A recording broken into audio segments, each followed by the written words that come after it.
சிவன் கொடுத்த வரம்.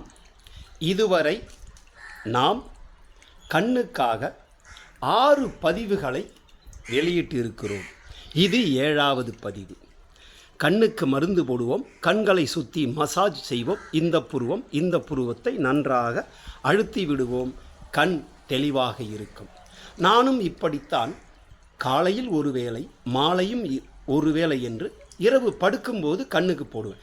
இப்போ சமீபத்தில் ஒரு 20-25 நாட்களாக என் தொப்புள் பகுதியில் இரவில் என் கண்களுக்கு மருந்து போட்டுக்கொண்டு என் தொப்புள் பகுதியிலும் ஒரு 3 சொட்டு இதே எண்ணெயை விட்டு கொண்டு இருப்பதால் இன்னும் கண் பார்வை துல்லியமாக இருக்கிறது, உடல் குளிர்ச்சியாக இருக்கிறது.